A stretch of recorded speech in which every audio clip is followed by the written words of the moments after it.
why she was always so restless and impatient. Since infancy, I knew my baby wasn't normal. She never napped or stood focused on something for too long. She'd play with a toy and boom, 2 minutes later, onto something else. Something about her behavior, her person, made me want to dig more, dig deeper into who she really was. My daughter is ADHD positive. ADHD is an acronym for Attention Deficit Hyperactivity Disorder. An approximate 6.4 million American children ages 4 to 17 have been diagnosed with ADHD, with the average age being 7 years old. ADHD doesn't only affect children. About 4% of American adults are also diagnosed with ADHD. It's important to bring awareness to this neurological disorder to better love, understand, and care not only for our children, but for each other as humans. I will first tell you, ADHD is a disability. There is treatment, and finally, there is hope to better days if you're someone who's struggling. So many people are unaware and misinformed of the fact that ADHD is 100% a disability. ADHD is a disability, and if you've been diagnosed with it, you're covered under the Rehabilitation Act of 1973, Section 504, and the Americans with Disabilities Act. Under these laws, persons with ADHD are required by law to have reasonable accommodations at school or at work, just to help them get through life. Children in school have access to a 504 plan, special education programs, or an individualized education plan, which is also known as an IEP. These plans are geared to help them succeed.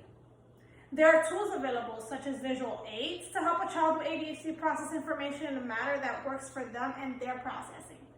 Some people with ADHD are also usually diagnosed with another learning disability or a mental health illness such as depression or anxiety. Now that we've covered disability, let's move to treatment. Like any other disability, these impairments, whether they're neurological or physical, need a little push, and that push is treatment. Just like it takes a village to raise a child, it takes a village to overcome and survive a neurological disorder such as ADHD. One form of treatment is medication therapy. Medications for ADHD help improve attention by targeting two particular brain chemicals, dopamine and norepinephrine, which help with attention and concentration. Another form of therapy is psychotherapy or play therapy. Therapy helps you learn coping skills that can help a child improve not only their attention, but also their self-control, their self-esteem, and their behavior. Lastly, support from friends and family.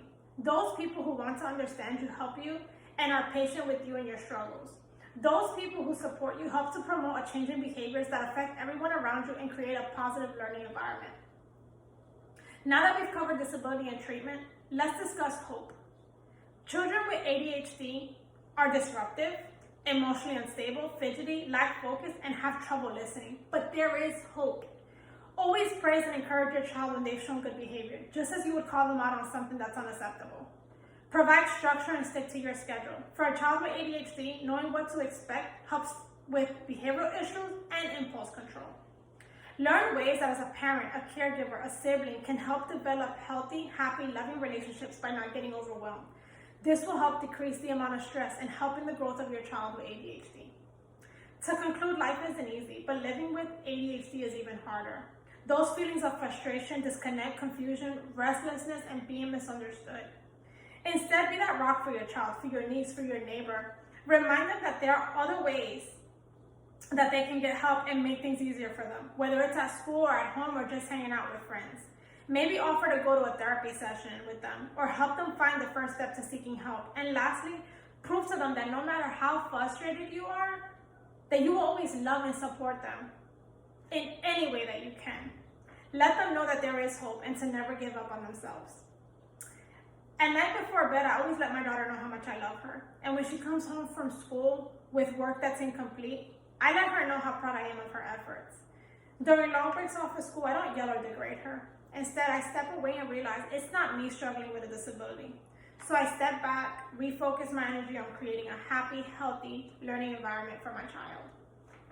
Thank you.